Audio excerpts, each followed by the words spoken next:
grâce de Dieu, nous voulons faire un enseignement avec vous. Nous venons de le louer, nous venons de l'adorer et nous devons marcher selon ses instructions. Aujourd'hui, nous voulons faire un enseignement sur le mensonge. Et le thème de l'enseignement, c'est les 7 plus gros mensonges du monde. Il y a des mensonges qui dominent dans le monde et qui font que les gens se perdent. Et nous allons lire pour cela Jean 8, 44. Jean 8, 44. Nous allons voir ce que la parole nous dit dans Jean 8, 44. Jean 8, 44 nous dit ceci. Vous avez pour père le diable et vous voulez accomplir les désirs de votre père.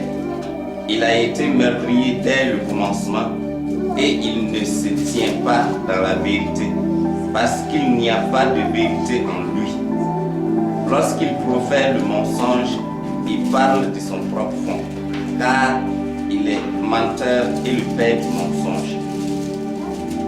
Amen. Donc, ici, la parole nous dit clairement qu'il y a le mensonge, mais que le mensonge a un père. Et que le père du mensonge, là, c'est Satan. Donc, le thème de cet enseignement, c'est tiré de cette parole de Jean 8, 44. Donc, nous voulons voir les 7 plus gros mensonges du monde. Certains peuvent trouver qu'il y en a moins, certains peuvent trouver qu'il y en a plus. Mais c'est un enseignement. Donc, c'est après avoir discerné beaucoup de choses, nous pouvons établir qu'il y a 7 grands mensonges qui influencent négativement le monde. Et le premier mensonge, c'est que Dieu n'existe pas. Ça, c'est un mensonge que certains diffusent, ou que certains croient que Dieu n'existe pas. C'est un grand mensonge. Donc, ceux qui disent que Dieu n'existe pas, généralement, ce sont les scientifiques. Voilà. Les physiciens, ils disent qu'ils ont fait des études et qu'ils ont vu que la Terre là, ça a été créée par un Big Bang, qu'il y a eu une explosion quelque part, et puis du coup, il y a eu la création. Ouais.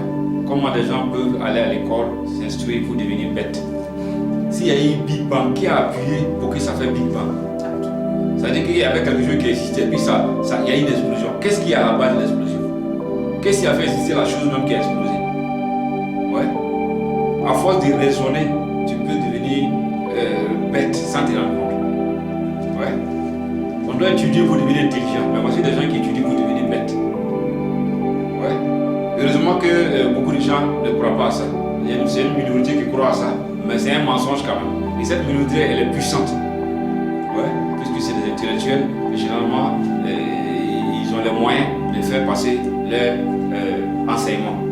Et c'est ce qu'on veut faire croire à travers les enseignements même qu'on donne aux élèves, à travers la philosophie, à travers les programmes d'enseignement. On fait de telle sorte que si tu ne fais pas attention, tu finis ton cursus scolaire, mais tu ne crois plus en Dieu, mais tu ne crois plus trop en Dieu. Parce que c'est eux qui décident c'est quoi on doit enseigner. Puisque cette théorie-là même a enseigné. Il y a une théorie qui dit que l'homme est né du singe, c'est-à-dire l'homme est une évolution du singe. L'homme n'a pas été créé. Tout ça, ça va ensemble. Tout ça, c'est dans les livres. Ouais. Et heureusement, l'existence de Dieu là est prouvée par la Bible et est manifestée au travers même de la création et est reconnue par la quasi-totalité des civilisations du monde. Même si, en disant qu'il y a Dieu, les gens, beaucoup ne connaissent pas le vrai Dieu, mais beaucoup.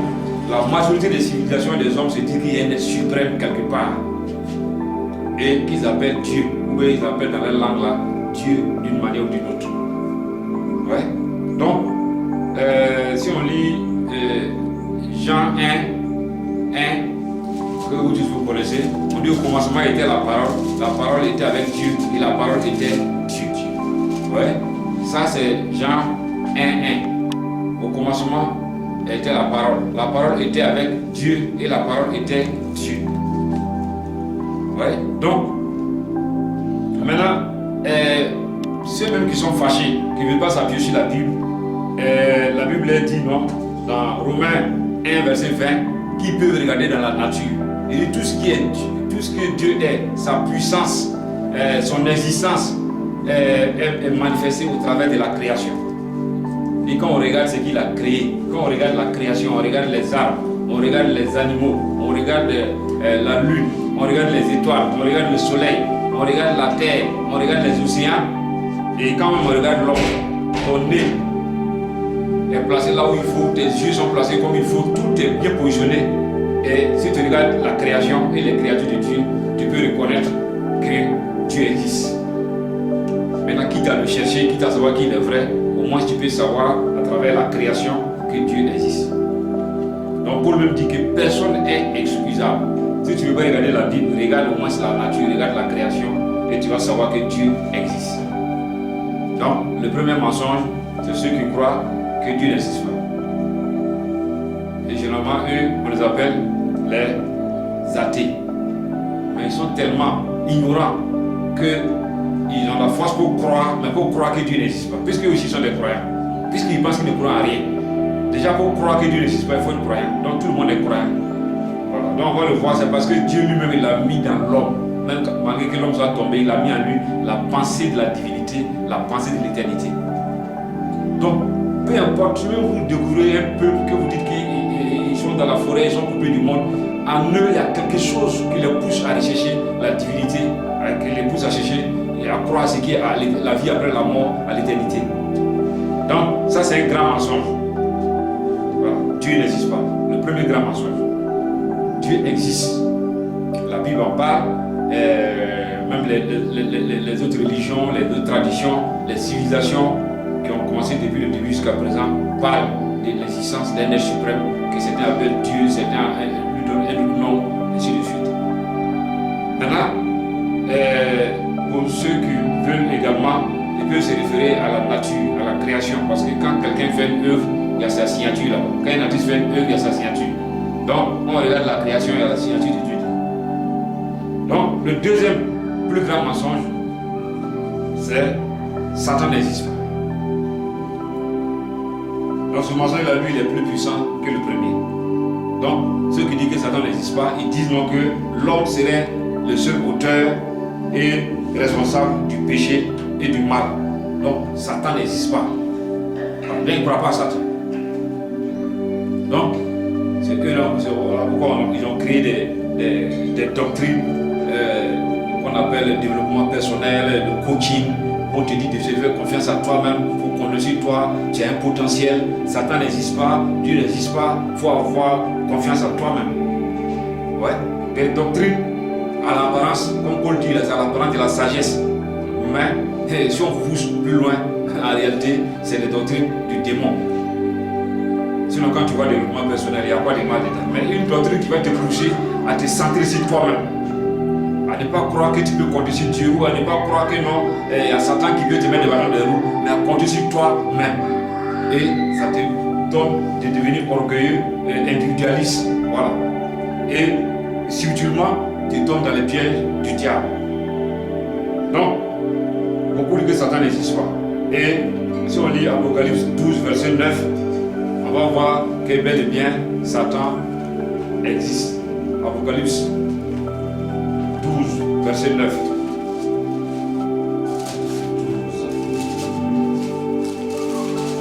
Verset 9.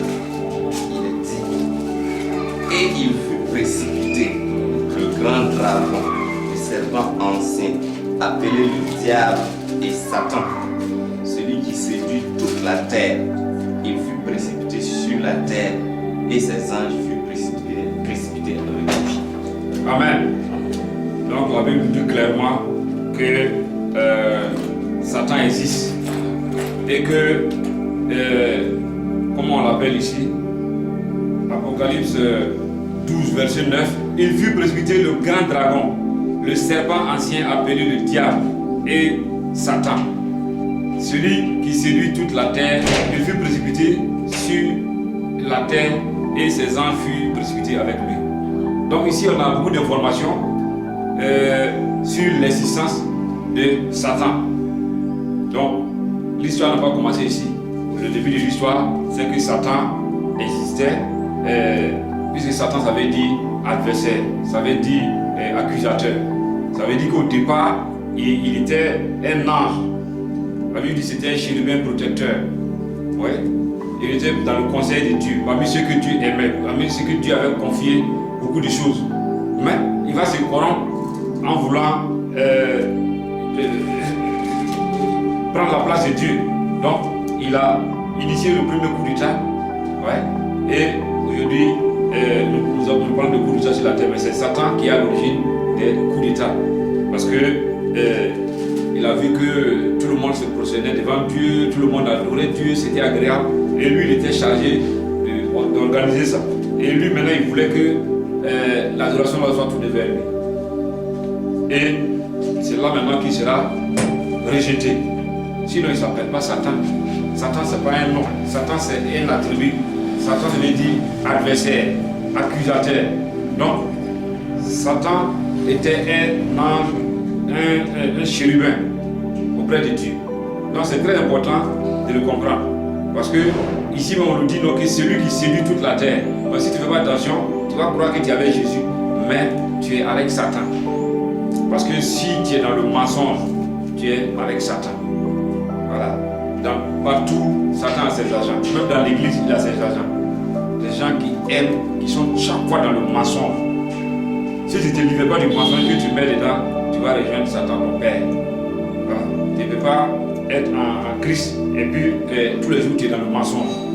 Si tu meurs dans le mensonge, tu vas aller là où va aller ton père, qui est le diable.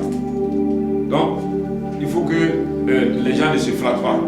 Satan existe. Un être céleste, une créature de Dieu qui s'est rebellée et qui a été rejetée. Et il a pour rôle, comme on voit ici même, on dit celui qui séduit toute la terre. Et on dit bien qu'il a été précipité sur la terre. Et ses anges aussi ont été précipités avec lui. Mais malgré tout ça, il y a des gens qui trouvent que Satan n'existe pas. Ouais. Donc, quand on dit Satan n'existe pas, comme je l'ai dit là, c'est pour te dire non, que tu peux régler tes problèmes toi-même. Si quelqu'un te fait le mal, voilà, tu règles ton problème, c'est pas fait de Satan. Voilà. Si tu as des problèmes, Satan, il n'y a personne à la source, c'est toi-même.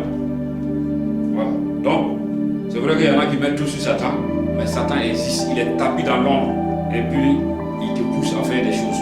Ou bien il profite de tes faiblesses pour t'attirer à faire dans son camp. Sinon, Satan existe. De la même manière que Dieu existe, Satan existe. Satan est devenu l'adversaire de Dieu. Au début, il n'y avait pas Satan. Satan s'est créé lui-même. Dieu a créé un ange parfait. Et ce temps-là est devenu Satan. L'adversaire de Dieu, l'accusateur. Donc Satan existe. Et la Bible en parle. Et même, comme je dis, les autres civilisations, beaucoup de civilisations en parlent.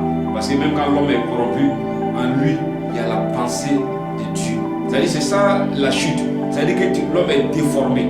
Quand on dit non, que la terre était tohu-bohu, l'homme également dans son âme, il était devenu tohu-bohu. C'est-à-dire que tout était mélangé. C'est-à-dire qu'il voit les choses mais de façon floue. Voilà pourquoi aujourd'hui tout le monde adore. En adorant, chacun pense adorer Dieu. Ouais. L'autre prend des cailloux, l'autre prend une rivière, un mouton, il pense adorer Dieu parce qu'en lui-même là, il y a quelque chose, voilà, de divin. Parce que c'est Dieu qui l'a créé. Donc il y a le désir de servir Dieu là, en tout temps.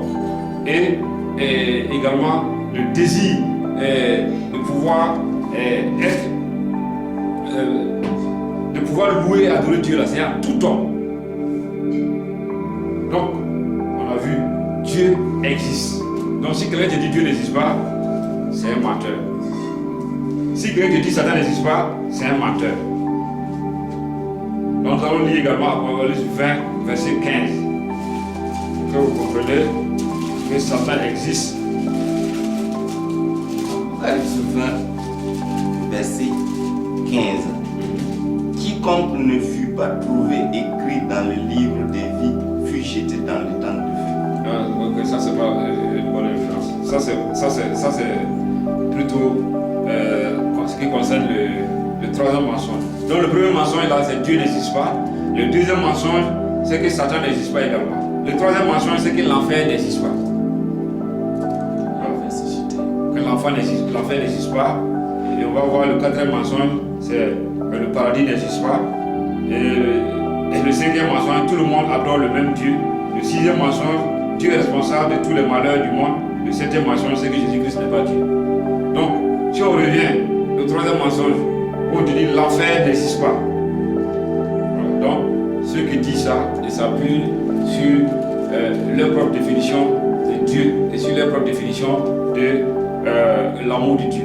Que Dieu est si bon qu'il n'a pas prévu l'enfer, ou bien que personne ne va aller à l'enfer, même si Dieu a créé l'enfer, c'est pour les démons. Dieu aime tellement les gens qu'il ne peut pas envoyer quelqu'un en enfer. Ouais. Donc, ça c'est un grand mensonge. C'est justement parce que Dieu est bon qu'il a créé l'enfer. Parce qu'il ne créait pas l'enfer, il n'était pas bon. S'il a créé les hommes, il a mis devant eux la vie et la mort.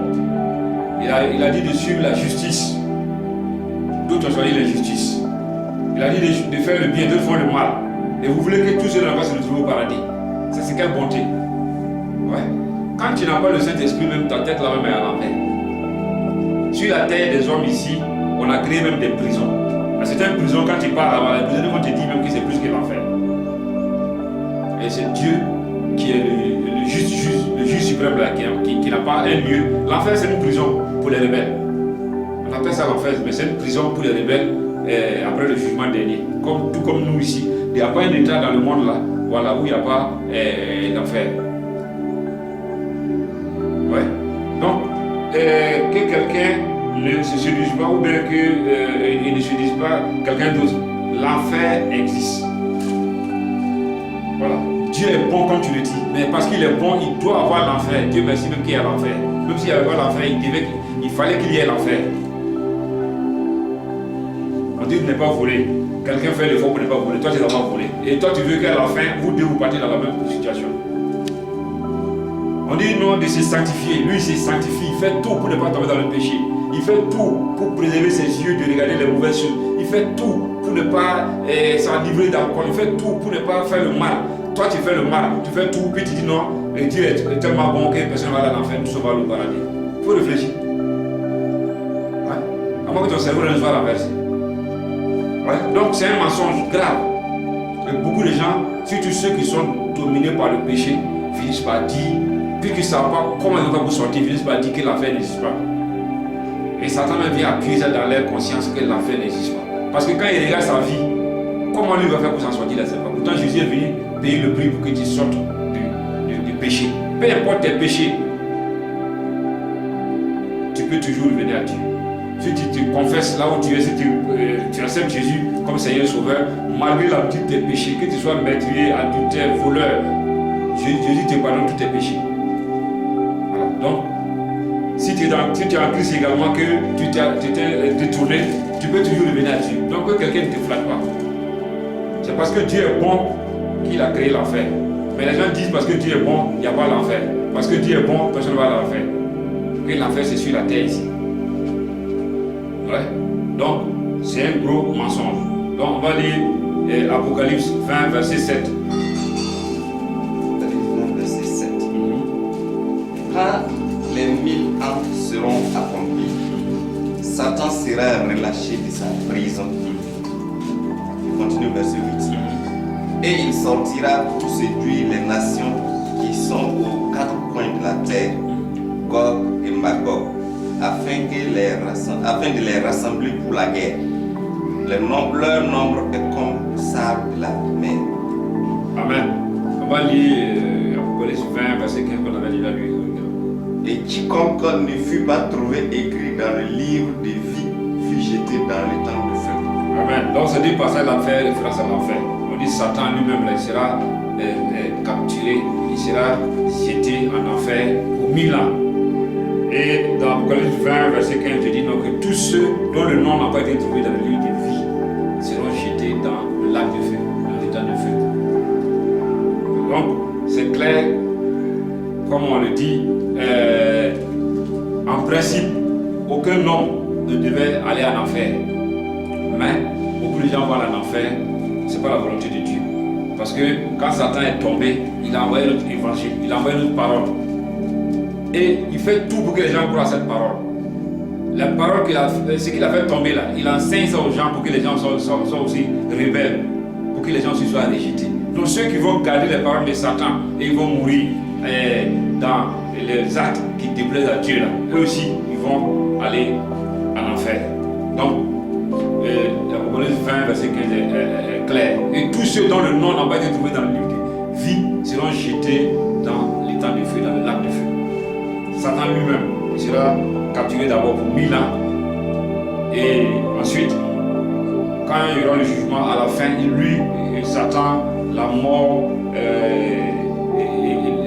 le faux prophète, eux tous seront jetés en enfer pour l'éternité. Donc, l'enfer existe. Et la seule façon d'éviter l'enfer, c'est de venir à Jésus. Voilà. Sa seule façon d'éviter l'enfer, c'est venir à Jésus. C'est de recevoir Jésus et de marcher selon ses commandements. Sinon, il n'y a pas autre solution pour échapper à l'enfer. L'enfer a été créé pour Satan, mais Satan fait tout pour entraîner la majorité. Et si tu écoutes Jésus, tu seras sauvé. Si tu écoutes Satan, tu seras perdu. C'est à toi de voir. Donc, troisième mensonge, les gens disent que l'enfer n'existe pas. Et ils se basent sur une fausse compréhension de l'amour de Dieu. Et c'est cette fausse compréhension de l'amour de Dieu là qui envoie des doctrines sataniques. Voilà, on doit aimer tout le monde. Dieu aime tout le monde, mais Dieu n'aime pas tout le monde. Voilà pourquoi Paul a parlé dans 1 Corinthiens 13 de qu'est-ce que l'amour. On doit aimer tout le monde, parce que c'est des humains. Mais dans cet amour-là, on doit les aider à connaître la vérité. On doit aimer tout le monde. Ceux qui ne sont pas, qui ne pensent pas comme toi, ceux qui sont dans les péchés les plus graves, les criminels, les homosexuels. On doit aimer tout le monde. Mais ton amour-là doit les amener à leur dire la vérité, qu'il y a l'enfer, qu'il y a Dieu et qu'il y a une solution qui s'appelle Jésus-Christ de Nazareth. Voilà.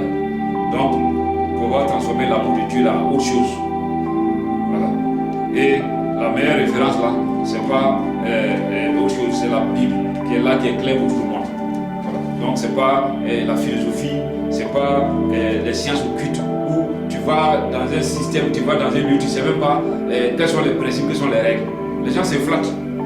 Généralement c'est dans les sectes exotériques, là, les sectes bizarres là, qu'on annonce toutes ces choses là. Au parti on vous dit des choses que le grand maître a dit, le maître a dit, on te parle des livres, tu n'as pas tous les livres, on te dit il y a toujours un secret.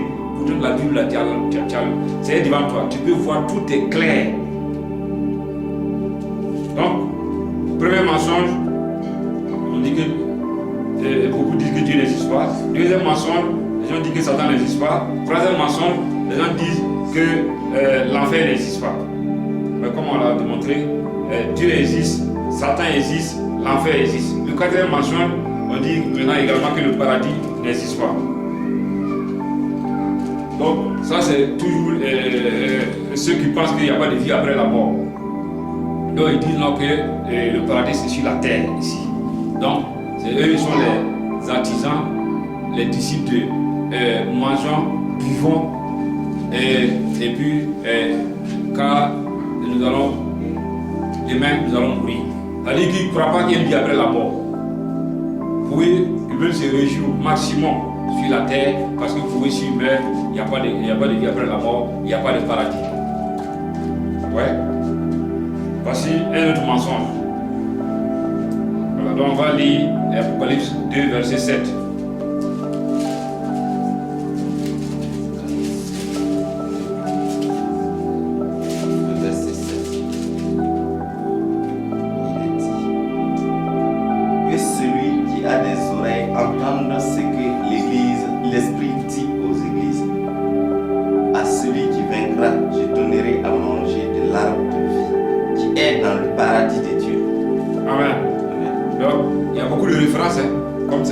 enseignements sur... ce sont les grands mensonges. Tout ça fait l'objet d'un séminaire à part. Voilà, on peut faire un séminaire de 7 jours pour montrer l'existence de Dieu, pour montrer l'existence de l'enfer. Donc ici, c'est des références que je donne, voilà, pour tous ceux qui suivent, voilà, ou qui vont suivre, voilà, pour qu'ils sachent qu'au moins la Bible en fait mention. Donc, dans Apocalypse 2, verset 7, il est clairement fait mention du paradis. Voilà, de tous ceux qui vont vaincre, voilà, ils vont avoir une récompense. Ils vont manger du fruit de l'arbre de vie et qui est dans le paradis de Dieu. Donc le mot paradis existe, bel et bien. Le paradis est un endroit de repos, un endroit de contemplation, un endroit de quiétude, un endroit où il y a la paix, la joie illimitée. Et c'est réservé à tous ceux qui vont vaincre. Parce qu'il y a le diable qui est descendu sur la terre pour tenter les hommes. Il y a les épreuves de la vie. Il y a le désir de rechercher les choses du monde que tu dois vaincre. Et tous ceux qui vont vaincre là, eux, le paradis leur est réservé. Ouais. S'il y a l'enfer, c'est qu'il y a le paradis. Parce que c'est ça la justice de Dieu. S'il y a l'enfer pour condamner ceux qui ont désobéi, ceux qui ont dérouté, ceux qui ont suivi Satan, il y a également un lieu spécifique qu'on appelle le paradis pour ceux qui vont garder les commandements de Jésus-Christ. Pour ceux qui vont suivre Jésus, il y a un lieu de repos. Ouais. Il y a un lieu où la joie et la paix, où ce que tu peux ressentir là, il n'y a pas ça sur la terre ici. Voilà. Souvent, quand tu es dans la joie, tu as comme l'impression que tu décolles sur la terre. Là-bas, ça sera comme ça, permanemment. Une joie qui ne dépend pas. Il n'y aura plus de souffrance, il n'y aura plus de pleurs, de grincements des dents. Ça sera une joie, une paix éternelle. Un repos total. Donc, comme j'aime dire, je l'ai déjà enseigné plusieurs fois, si tu ne comprends pas le paradis, c'est que tu fais tout pour éviter l'enfer. Ça, c'est un conseil. Voilà. Ça, si tu ne comprends pas le paradis, fais tout pour éviter l'enfer. Sinon, quand sera l'enfer, tu vas comprendre le paradis. Ouais. Donc, le paradis existe. Et il y a une vie après la mort. Et le paradis, c'est pas sur la terre. Ouais. Tout ce que tu peux avoir sur la terre ici, comme la Bible même le dit, c'est là dans les chagrins. Tu peux avoir des maisons, tu peux avoir de l'argent, un compte en banque, mais ce sera toujours dans les chagrins, dans la douleur. Voilà. Et ça sera momentané. Aujourd'hui, il y a l'argent, demain, il n'y a pas d'argent, et ainsi de suite. Mais il y a un lieu de repos, il y a un lieu de paix, de joie, un lieu d'abondance éternelle qu'on appelle le paradis. Et Dieu l'a réservé pour ceux qui vaincront. Dieu l'a réservé pour ceux qui vont garder ses commandements jusqu'à la fin. Donc, il ne faut pas que quelqu'un se flatte ou bien se laisse flatter. Le paradis existe. Donc, ça c'est le 4e mensonge. Je lui ai dit que le paradis n'existe pas. Il y a un autre mensonge, le 5e mensonge, on dit que tout le monde adore le même Dieu. Chacun à sa manière. Ouais, ça c'est un mensonge subtil. D'autres disent que Dieu n'existe pas, mais d'autres disent que Dieu existe, mais c'est le même Dieu là que tout le monde adore. Là également c'est un mensonge subtil. Et ceux qui disent ça là, beaucoup sont de bonne foi. Parce qu'effectivement, en prenant un caillou et puis en s'agenouillant devant le caillou, ils pensent que c'est Dieu qui l'a fait d'adorer. En s'agenouillant devant un animal, devant une grotte, ils pensent que c'est Dieu qui l'a fait d'adorer. Mais comme on l'a lu dès le départ, on dit non que Satan est le père du mensonge. Dans l'Apocalypse, on a vu que non, il séduit toute la terre. Il y a Satan qui est caché derrière, comme on l'a vu. Satan est caché derrière, et quand il est descendu avec beaucoup d'esprit. Un tiers des anges de Dieu, ils sont descendus. Et à certains, ils se sont répartis. Et dans plusieurs pays, ils se font passer pour Dieu. Ils se font passer pour le Dieu unique. Et ils sont adorés.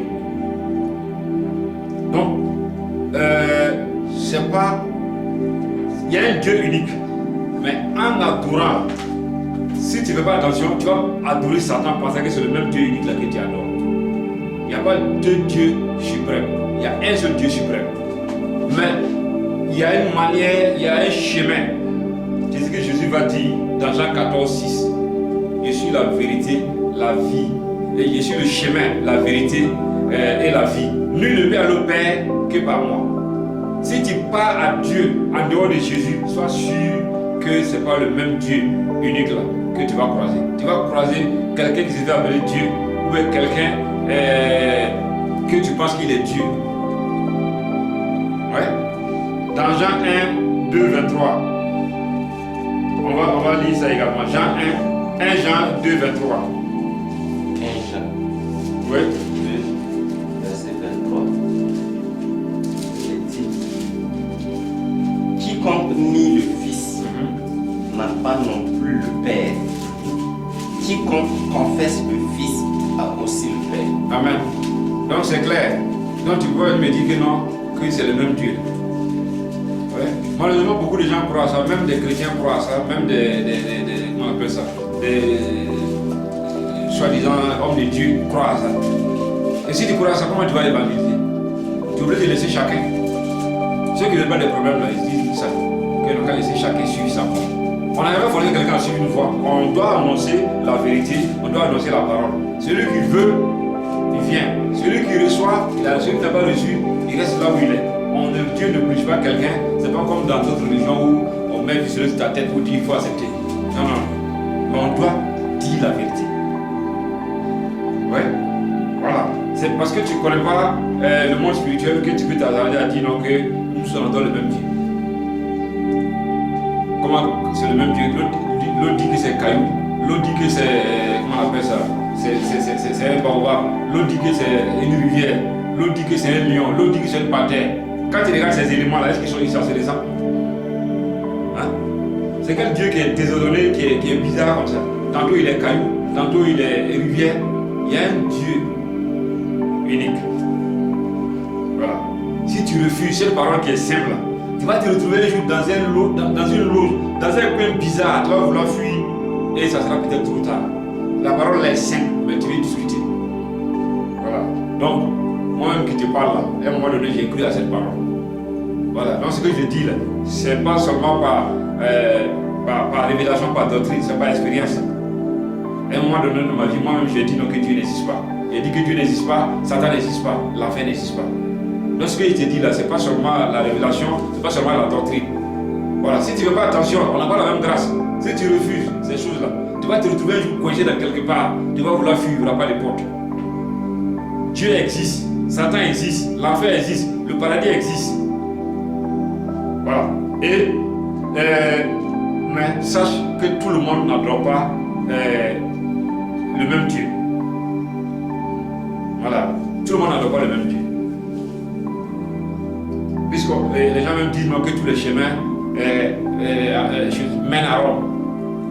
D'abord c'est faux. Et même si c'était vrai, qui a dit que c'est à Rome que Dieu est? Tu as déjà vu Dieu à Rome? Ensuite, que Dieu le chemin mène à Dieu, c'est faux. Puisque Jésus dit dans Jean 14, 6, je suis le chemin, la vérité et la vie. Nul ne peut aller au Père que par moi. Ouais. Je vous ai déjà raconté l'histoire. J'ai écrit même dans mon mémoire des maîtrises en droit. Et le mémoire est là, c'est public. Celui qui veut, il peut aller voilà, à la faculté de droit de Ouagadougou, Burkina Faso. Il va aller fouiller, il va voir. Où j'ai dit donc, que Jésus, en gros, pour avoir prononcé cette parole-là, c'est lui qui a envoyé le trou, la confusion dans le monde. Que chacun a sa religion, chacun a son Dieu. Pourquoi lui vient dire que si tu ne passes pas par lui, tu ne vas pas au ciel? C'est moi j'avais dit, mais c'est moi j'ai dit aujourd'hui qu'il est vraiment le chemin, la vérité et la vie. Voilà. Donc, si tu n'acceptes pas facilement, tu vas te retrouver dans une situation pire que dans laquelle je me trouvais, mais peut-être tu n'auras pas la même grâce. Voilà. C'est quand les autres faux dieux là, vont vouloir t'assassiner, vouloir te détruire, c'est là que tu sauras que Jésus-Christ est Dieu, mais si tu ne veux pas t'attendre, ça sera trop tard. Tous croient adorer le même Dieu, ça je suis d'accord. Si quelqu'un me dit que tout le monde croit adorer le vrai Dieu, ça c'est vrai. Mais si tu me dis que tout le monde adore le vrai Dieu, c'est faux. Parce que Jésus-Christ, pour l'amour des siens, il s'est donné lui-même. Il n'y a pas une religion où quelqu'un s'est donné pour sauver l'humanité, pour sauver les autres. Voilà, il n'y a pas. C'est le sacrifice suprême qui a été fait. Dans cette religion, on a tenu de faire des sacrifices. Moi, Jésus-Christ il a déjà fait le sacrifice à ta place. Toutes les autres religions, tous ceux qui vont refuser ça, tu vas te retrouver à aller faire des sacrifices de poulets, de pétards, de chiens, de bœufs, et même souvent même sacrifier des êtres humains pour avoir quelque chose. Mais ici, lui, il s'est déjà sacrifié. Et il est le seul chemin, la vérité et la vie. Donc, Dieu, Jésus-Christ est le vrai Dieu et est le seul chemin. Donc, nous sommes sur le 5e point. Tout le monde adore le même Dieu, chacun à sa manière. C'est faux. Tout le monde croit adorer Dieu, chacun à sa manière. Mais il y a un seul Dieu, un seul véritable Dieu. On va le voir, ce n'est pas le temps de développer ça, c'est le dernier point que nous allons développer en profondeur. Ici seulement, il faut qu'on sache qu'il y a plusieurs esprits qui se font passer pour Dieu. Et ceux qui les adorent, ils ont beau être sincères, ce n'est pas Dieu qu'ils adorent. C'est comme si tu es aveuglé. Le jour que tu trouves la vérité, tu te demandes, mais comment ça s'est fait? Et puis moi j'ai adoré, c'est Dieu. Quelqu'un qui savait adorer un arbre. Quelqu'un qui savait adorer des souris. Quelqu'un qui savait adorer les créatures de Dieu. Ça c'est le fait que l'homme est tombé, il a perdu l'image de Dieu. Il préfère adorer les créatures que d'adorer les créateurs. Il y a un seul créateur et c'est le Dieu véritable. 6e mensonge. On dit donc que Dieu est responsable de tous les malheurs du monde. Voilà. Et c'est ce que beaucoup s'appuient sur ça pour ne pas croire en Dieu, ou bien pour mépriser Dieu, ou bien pour rejeter Dieu. Voilà. Les gens disent Dieu est bon, pourquoi il y a tant de malheurs et de souffrances. Comme je l'ai déjà dit, on oublie qu'il y a Satan qui est caché derrière et qui opère. Il y a Satan qui est caché derrière, qui se fait croire, se fait passer pour Dieu. Et il y a toi-même qui es peut-être auteur du mal. Tu travailles, on te dit donc de te reposer, tu ne te reposes pas, tu tombes malade, c'est Satan qui a fait quoi, c'est Dieu qui a fait. Ouais. Bon, si tu voles, si on t'attrape, tu vas faire 15 ans de prison. Tu t'en vas vouloir t'attraper, tu fais 15 ans de prison. Dieu a quoi à voir dedans? Ouais. On te dit de ne pas commettre l'adultère, tu vas commettre l'adultère. Le mari de la femme t'attrape, ou la femme du monsieur t'attrape. On met assis sur toi. Dieu a voir quoi dedans? C'est toi qui allais, Dieu a quoi à voir dedans? Ouais. Dieu n'a rien à voir dedans. Ça c'est toi-même d'abord. Maintenant, il y a Satan lui-même. Lui, il est caché derrière. Il utilise tes faiblesses et il opère. S'il voit que voilà, tu es colérique, il te pousse à faire la bagarre, à devenir terroriste, à mettre des bombes, à tuer des gens, et ainsi de suite. Ouais. Donc, laissez Dieu tranquille. Si tu ne veux pas croire en Dieu, laisse-le tranquille. Parce que tu n'as pas mangé ta nourriture, quand tu manges ça, ça peut créer diarrhée. Tu manges ta diarrhée. Dieu a quoi à voir avec ta diarrhée? Voilà. Donc, il faut qu'on soit clair. Il y a 3 acteurs. Il y a Dieu, il y a Satan et il y a toi-même. Qui sont sur le terrain. Dieu, on va le voir, lui, il est venu pour le bien. Lui, il ne connaît pas le mal, parce qu'en lui-même, il n'y a pas de mal. S'il y a le mal là, c'est que ce n'est pas Dieu. Il est ici en forme de complot contre vous. Ça ne vient pas de moi. Dieu ne connaît pas le mal. Ouais. On dit Dieu ne tente point par le mal parce que lui-même il ne connaît pas le mal. Il va tenter comment par le mal. Dieu, lui, même quand il punit quelqu'un, c'est selon la justice. Donc, c'est très important de comprendre ces choses. Donc, principalement, l'auteur du mal, de la souffrance, c'est Satan. Parce que depuis qu'il est tombé, dans tous les passages qu'on a lu là, il est venu pour séduire. Et on va voir justement dans un passage qui le dit clairement, dans Jean 10, verset 9 à 11. Jean 10, verset 9 à 11, on dit clairement ce que Satan est venu faire. porte.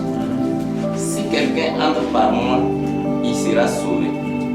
Il entrera et il sortira et il trouvera des pâturages. Le voleur ne vient que pour dérober, égorger et détruire. Moi, je suis venu afin que les brebis aient la vie et qu'elles soient dans l'abondance. Je suis le bon berger. Le bon berger donne sa vie pour ses brebis. Amen. Amen. Donc, ce passage lui seul, ça suffit pour dire que non, Dieu n'est pas responsable de tous les malheurs. Jésus te dit clairement qu'il est le bon berger. Lui, il a donné sa vie pour que tu sois sauvé. Maintenant, s'il y a le malheur, la souffrance sur la terre, ça ne peut venir que de Satan ou de toi, de ta propre nature, qui n'est pas encore parfaite. Ça ne peut venir que de ton intelligence qui n'est pas encore renouvelée par le Saint-Esprit. Dieu n'a rien à voir avec la souffrance et la douleur. Malheureusement, beaucoup de chrétiens même le croient. Ils posent des questions. Si Dieu m'aime, pourquoi il laisse comme ça? Si Dieu m'aime, pourquoi il laisse comme ça? Ne sachant pas que, par exemple, il est lié par des esprits de la famille, ne sachant pas qu'il y a des sorciers en bas qui le manipulent ou qui opèrent à travers ses biens et sur ses biens. On met tout sur Dieu. Je suis le bon berger. Dieu ne connaît pas ce que le mal, il ne connaît pas. Ce que nous appelons mal, souvent Dieu fait des choses qui sont dures. C'est vrai, ça quand il juge. Et généralement, il dit non, qu'il t'a appelé. Tu n'as pas répondu. Quand tu l'appelles, il ne répond pas. Et généralement, quand il y a le mal, même Dieu quitte. C'est Satan qui fait le mal. Parce qu'il y a un point de mal en lui, donc il ne connaît pas ce qu'est le mal. Donc, c'est très important. Dieu n'est pas responsable de tous les malheurs du monde. Dieu n'est pas responsable de ton malheur. Il faut fouiller voir. Soit c'est toi-même, soit c'est Satan. Soit tu es né sous une malédiction, soit les malédictions de ta famille opèrent. Il y a des familles par exemple où on ne peut pas se marier. Il y a des familles par exemple où on ne peut pas avoir d'enfants. Il y a des familles où on ne peut pas avoir de travail. Mais Dieu a pas avoir des dents. Dieu a une solution. Mais ce n'est pas Dieu. Il y a des esprits qui sont cachés, qui agissent et on met tout sur Dieu. Comment Dieu va faire? Il dit moi qui ai enfant, comment je vais procréer le sein maternel? Pourquoi je vais avancer? Moi qui ai des yeux, pourquoi je vais pas? C'est moi qui donne la vue. Pourquoi je vais rendre aveugle? Ouais. Donc il y a des esprits qui sont cachés. Quand ils opèrent, si tu as la révélation, tu vas accuser Dieu. Tu es né paralytique. Dieu va faire quelqu'un de paralytique. Il y a des opérations qui sont faites dans le secret, dans le noir, pour que tu sois comme tu es. Maintenant, Dieu peut te relever, Dieu peut te restaurer, Dieu peut te sauver. Parce que lui, il est le bon berger. Et il a donné la preuve, il a donné sa vie. Il a donné sa vie lui-même. Ouais. Donc, c'est très important de comprendre ces choses-là. Parce que si tu ne fais pas attention, on va t'égarer, ou toi-même tu vas égarer quelqu'un parce que tu n'as pas bien compris. Dieu n'est pas responsable de tous les malheurs, de toutes les souffrances. Voilà. Comme je dis, beaucoup de souffrances là, dans le monde là. Voilà. Puis on dit Satan, on a dit, il est venu pour voler, pour détruire, pour égorger. Si au cas des guerres, on égorge, on détruit, on tue, c'est Satan qui est derrière. Dieu n'a rien à voir avec les guerres. Au contraire, Dieu fait tout. Il fait tout. Il donne, ne faites pas ça, ne faites pas ci. Et les gens finissent par faire, poussés par le diable. Là où on égorge, là où on ment, là où on tue, là où on détruit, Dieu n'est pas dedans. Maintenant, il n'y a pas que Satan, il y a toi-même. Tu peux prendre des mauvaises décisions qui vont conduire à la souffrance, à ton malheur. Ouais. On dit par exemple de ne pas regarder à ce qui frappe pour choisir tes amis, pour choisir ta femme. Toi, tu regardes à ce qui attire, tu dois choisir la femme qu'il ne faut pas choisir. Toute ta vie, tu vas être dans le combat. Dieu n'a rien à voir dedans. Peut-être Dieu même t'a donné les signes. Marie telle personne. Tu dis non, la personne n'a pas d'argent. La personne n'a pas, voilà, n'a pas. La personne là est belle, mais son nez là, c'est un peu tordu. C'est comme ça, c'est comme ça. Ouais. Tu vois, elle là, toi-même, tu dis ça là, c'est l'os de tes os. Tu t'en vas, tu maries. Dieu dit, ok, lui va faire quoi? En fait, Dieu a mis quelque chose à l'homme pour son bonheur, mais ça peut le détruire, c'est le libre arbitre. Si Dieu n'avait pas mis ça, les gens se demandent, mais pourquoi là? C'est ça la réalité. Si Dieu n'avait, on ne peut pas, c'est comme Jérémie dit là, on ne peut pas contester avec le potier. Si Dieu voulait nous créer comme des arbres, comme des robots, et puis on allait vivre, on allait l'obéir. Mais est-ce que la vie sera belle? C'est-à-dire bien une télévision, un ordinateur, un robot qui est... Il ne peut pas être content parce qu'il est programmé pour agir de telle manière. Mais Dieu t'a créé avec un libre arbitre. Tu peux décider d'aller ici, d'aller là-bas, tu peux décider de ce que tu veux, ce que tu ne veux pas, et ainsi de suite. Donc, les gens choisissent leur libre arbitre et pour se tuer, pour causer les malheurs eux-mêmes, ou bien pour amener le malheur sur eux.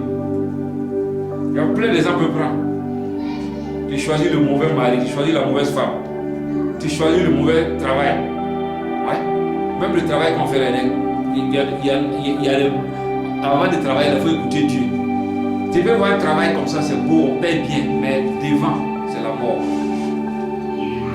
La Bible dit que tel chemin paraît droit à un homme, mais devant, c'est la mort. Nous, on ne voit pas tout. Tu peux voir un travail, on te paye 10 millions. Un travail, on te paye 100 000. Dieu te dit non, va où il y a 100 000. Toi, tu dis non, quand même. On doit être intelligent. Toi, tu es plus intelligent que Dieu. Tu t'en prends 100 000 là. Après 2 semaines, on dit il y a une explosion au travail, que tu es parti. C'est Dieu voyait ça. Ouais. Donc, l'essentiel ici, c'est qu'on comprenne que Dieu n'a rien à voir avec les malheurs et les souffrances dans le monde. Il y a Satan qui est tapis dans l'ombre, qui opère et il met ça sur le dos de Dieu. Non seulement c'est lui qui opère, mais il insuffle maintenant des fausses doctrines aux hommes pour que les gens disent c'est Dieu, pour que les gens aient Dieu, pour que les gens murmurent Dieu. Comme les chrétiens, même ne murmurent pas contre Dieu. Mais murmurer là, c'est que tu n'as pas compris ces choses. Tu te poses des questions. Au lieu de te poser la question, mais si Dieu m'a tout donné, moi que ça serait comme ça, est-ce qu'il n'y a pas une main derrière et puis tu es levé dans la prière? Non, toi tu dis non, ouais, non, voilà, c'est le plan de Dieu pour ta vie, et voilà, tu dois souffrir, ou bien, bon, voilà, tu ne comprends pas Dieu. Tu dis qu'il est le bon berger. Donc, le dernier point, le dernier grand mensonge, c'est que Jésus-Christ n'est pas Dieu. Ouais. Et on déroute beaucoup de gens avec ça. Voilà. On en rappelle, premièrement, on dit donc que Dieu n'existe pas. C'est un mensonge. Le premier grand mensonge, c'est que Dieu n'existe pas. Le deuxième grand mensonge, c'est que Satan n'existe pas. Le troisième grand mensonge, c'est que l'enfer n'existe pas. Le quatrième grand mensonge, c'est que le paradis n'existe pas. Le cinquième grand mensonge, c'est que tout le monde adore le même Dieu, chacun à sa manière. Le sixième mensonge, c'est que Dieu est responsable de tous les malheurs, de toutes les souffrances dans le monde. C'est faux. Et dernièrement, le septième grand mensonge, c'est que Jésus-Christ n'est pas Dieu. Voilà. Donc, la plupart des gens acceptent que Jésus-Christ est prophète. Ils acceptent que Jésus-Christ est le Fils. Ils acceptent que Jésus-Christ est le Fils de Dieu. Mais ils n'acceptent pas que Jésus-Christ est Dieu. Ouais. Donc, les gens se flattent eux-mêmes. Donc, Jésus-Christ est Dieu. Maintenant, tu peux l'accepter, tu peux ne pas l'accepter, tu peux le comprendre, tu peux ne pas le comprendre, mais ça ne va pas changer quelque chose pour faire que Jésus-Christ soit Dieu. Et c'est plus facile pour toi qui écoute, qui n'est pas encore chrétien, de croire à ces choses-là pour avoir la paix que de croire à ce qui est compliqué pour te retrouver dans des choses compliquées. Sinon, tu peux t'appuyer sur la Bible pour découvrir effectivement que Jésus-Christ est Dieu. Et on va lire un passage qui le dit clairement, malgré ça, on n'a jamais discuté. Ésaïe 9, verset 5. Le passage est clair et net, malgré ça, les gens discutent, ils cherchent d'autres explications. Ce passage lui seul suffit pour démontrer que Jésus-Christ est Dieu. Ésaïe 9, verset 5. Car un enfant nous est né, un fils nous est donné, et la domination reposera sur son épaule. On l'appellera admirable conseiller, Dieu puissant, Dieu puissant, Père éternel, Prince de la paix. Amen. Donc, ici, les termes là sont forts, ils sont clairs et nets. Donc, on commence par dire un enfant vous est né. Puisqu'après on va voir dans les évangiles là-bas que Jésus est né à Bethléem, et ainsi de suite. Et on va dire non, c'est l'accomplissement de cette parole comme elle est dit dans Ésaïe 9, verset 5. Un enfant nous est né. Un enfant dont la domination va reposer sur ses épaules. Un enfant qu'on dit non, on dit qu'il sera appelé Père éternel. C'est ça. Dieu vivant. Mais tu veux quelle explication? Voilà pourquoi j'ai dit aux gens que Dieu se révèle. Et pour que Dieu se révèle là, si tu entends ce message là, peu importe ta religion, si tu es sincère, dis à Dieu dans le vide, parle, Seigneur, si tu existes, Jésus-Christ, si tu es vraiment Dieu, révèle-toi à moi.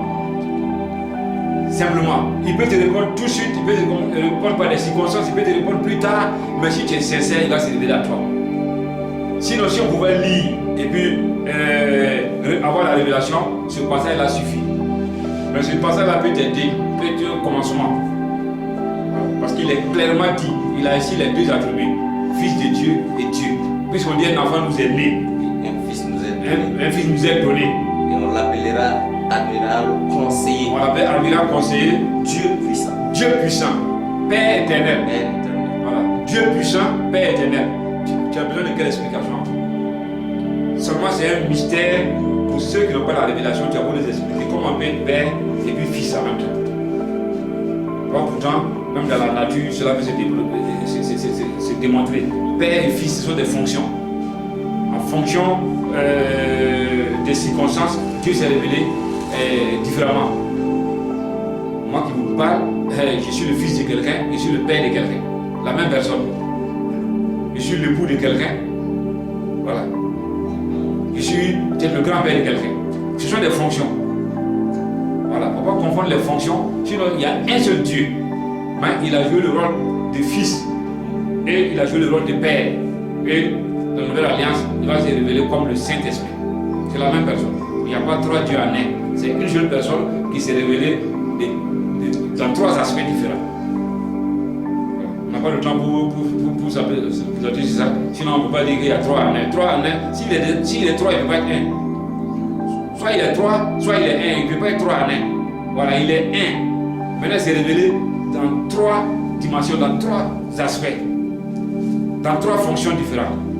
La fonction du Père, la fonction du Fils, la fonction du Paraclétos pour venir aider les gens quand le Père et le Fils ne sont pas sur la terre. Donc, il n'y a pas trois dieux, il y a un seul Dieu. Et c'est Jésus qui les arrête. Donc, Ésaïe 9, verset 5 à nous l'a démontré clairement qu'un Fils nous est donné. On l'appellera Dieu puissant, on l'appellera Père éternel. Et on va lire un autre passage dans 1 Jean 20 à 21.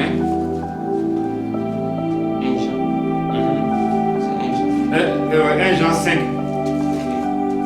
1 Jean 5, verset 21. 20 à 21. Verset 20 à 21. Nous savons aussi que le Fils de Dieu est venu et qu'il nous a donné l'intelligence pour connaître le véritable. Et nous sommes dans le véritable, en son Fils Jésus-Christ. C'est lui qui est le Dieu véritable et la vie éternelle. Amen. Là, il c'est ça, c'est fini. Petits enfants, gardez-vous des idoles. Amen. Donc, là, vraiment, c'est clair. C'est écrit noir sur blanc. Et oui, que le Fils est venu. Il nous a donné l'intelligence pour connaître le véritable. Et on te dit dans le verset 28, c'est lui le Dieu véritable. La vie éternelle. La vie éternelle.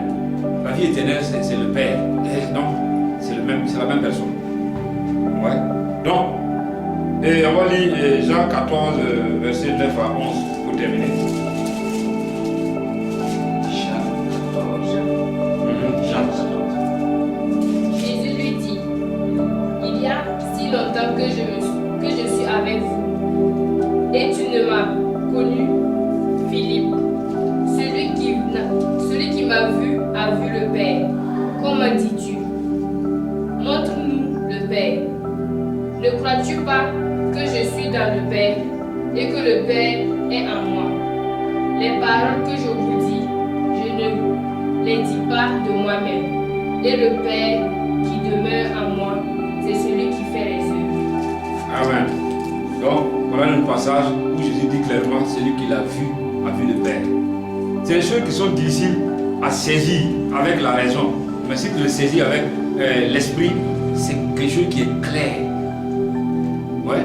Jésus, même ses disciples, ses apôtres, qui étaient avec lui tous les jours, c'est progressivement qu'ils ont compris. Ouais. Philippe a dit, mon ami, tu parles tout, tu parles, tu donnes des paraboles. Montre-nous le Père et ça nous suffit. Il dit, mais mon frère, depuis longtemps je suis avec vous et tu dis, non, montre-moi le Père. Celui qui m'a vu a vu le Père. Parce que le Père habite en moi. Et ce que je dis, ce que je fais, c'est le Père qui habite en moi qui fait. Ouais. Et si le Père habite en lui, ça ne peut être que par l'Esprit, donc le Saint-Esprit, sinon le Père va habiter en lui comment? Ouais. Donc le Père habite en lui par le Saint-Esprit. Et il n'y a pas une différence entre Jésus, le Saint-Esprit et le Père. Voilà pourquoi il dit qu'il n'y a pas trois années comme la plupart des églises évangéliques ou catholiques la disent. Voilà, il y a un Dieu. Parce que dès lors que tu dis il y a trois, puis tu veux démontrer, voilà, ça devient compliqué. Voilà. Tu es là, tu es devant moi ici, c'est ton corps que je vois, mais à l'intérieur de ton corps, il y a ton âme. En plus, il y a ton esprit. Ça fait trois personnes. Mais est-ce que tu es trois? Ouais. Ouais. Donc, ton corps fait des choses, ton âme fait certaines choses, ton esprit fait certaines choses, mais c'est la même personne. Ouais. Donc, Jésus est Dieu. Ouais. Et avant qu'il ne vienne sur la terre, on avait déjà prophétisé ça. Ésaïe 9, verset 5. Et lui-même, il a dit de sa propre bouche, dans Jean 14, on vient de voir, que celui qui m'a vu a vu le Père. Donc tous ceux qui ont vu Jésus ont vu le Père. Ouais. C'est comme nous qui sommes ses enfants, nous qui sommes chrétiens, le Père habite en nous par le Saint-Esprit. Ouais, mais c'est la révélation de ça, la profondeur de la révélation de ça qui fait la différence entre les chrétiens. Je crois que Dieu est avec toi, il est en toi jusqu'à tel niveau. Voilà pourquoi tu peux voir quelqu'un, Dieu est en lui, hein, et il se lève pour chercher une solution en dehors de Dieu, ou il se lève pour courir, pour chercher de l'aide en dehors de Dieu. Parce que tu ne le connais pas, il peut être là, mais il est étranger. Tu peux envoyer un étranger chez toi, tu peux avoir quelqu'un dans ta maison, mais comme il n'y a pas de communauté, vous êtes étrangers les uns les autres, vous ne connaissez pas les secrets les uns des autres. Ouais. Sinon, Jésus-Christ est Dieu. Donc, n'accepte pas que quelqu'un te montre. Si tu es chrétien, Jésus-Christ est Dieu. Si quelqu'un te dit que celui qui n'est pas Dieu, c'est un menteur. Ou bien c'est un ignorant. Parce qu'il y a des gens, ils sont de bonne foi, ils ignorent. Voilà. Pour eux, Jésus-Christ n'est pas Dieu. Ils sont d'accord. C'est un prophète. Comme les autres prophètes. Selon eux. Et certains disent même, on peut concéder, c'est le Fils de Dieu. Mais Dieu là, non. Que Dieu n'a pas de femme, que Dieu ne peut pas faire d'enfant. Ouais. Même ses propres disciples, beaucoup avaient cette compréhension. Un jour, il va leur poser cette question. Qui dit donc que je suis? Et ils vont répondre, chacun de sa manière. D'autres disent non que c'est le prophète qui doit venir. D'autres disent non que tu es Jean-Baptiste. D'autres disent non que tu es le Fils de Dieu. Et ils demandent maintenant à ces apôtres qui sont près de lui. Et vous dites qui je suis? Et tous, ils se regardaient. C'est Pierre seul qui a pu répondre. Et c'est parce que à l'heure même, le Saint-Esprit l'a révélé. C'est ça qu'on appelle la révélation. Voilà. Et parce que beaucoup, malheureusement, ils voient Jésus dans les rêves. Ils ne savent pas quoi faire. Maintenant qu'ils ont vu Jésus dans les rêves, mais ils ne sont jamais devenus chrétiens. La révélation, c'est quand Dieu lui-même, il renouvelle ton intelligence. Il impose son intelligence à ton intelligence et tu comprends clairement les choses. Donc, en tant que chrétien, tu dois t'éloigner de ces 7 mensonges. Tous les êtres humains doivent être informés qu'il y a ces 7 grands mensonges-là qui circulent dans le monde. Le premier grand mensonge, c'est que l'enfer n'existe, c'est que Dieu n'existe pas. Le deuxième grand mensonge, c'est que Satan n'existe pas. Le troisième grand mensonge, c'est que l'enfer n'existe pas. Le quatrième grand mensonge, c'est que le paradis n'existe pas. Le cinquième grand mensonge, c'est que tout le monde adore le même Dieu, mais chacun à sa manière. Le sixième grand mensonge, c'est que Dieu est responsable de tous les malheurs, de toutes les souffrances. dans le monde. Le septième grand mensonge, c'est que Jésus-Christ n'est pas Dieu. On vient de démontrer par la grâce de Dieu que tout ça c'est faux. Dieu existe, Satan existe, l'enfer existe, le paradis existe. Tout le monde n'adore pas le même Dieu, parce qu'il y a des faux dieux. Dieu n'est pas responsable de tous les malheurs, de toutes les souffrances. Il y a Satan qui est derrière beaucoup de souffrances, et il y a l'être humain lui-même par ses mauvaises décisions. Il y a également la démontré que Jésus-Christ, il est Dieu, il est fils de Dieu, il est Dieu et il est le Saint-Esprit. Jésus-Christ est Dieu. En dehors de Jésus-Christ nous arrête, il n'y a pas de salut. Donc que Dieu vous aide, que Dieu nous aide tous. Au nom puissant de Jésus-Christ, nous avons prié. Amen. Que Dieu vous bénisse. Amen. Voilà, donc on va se tenir debout.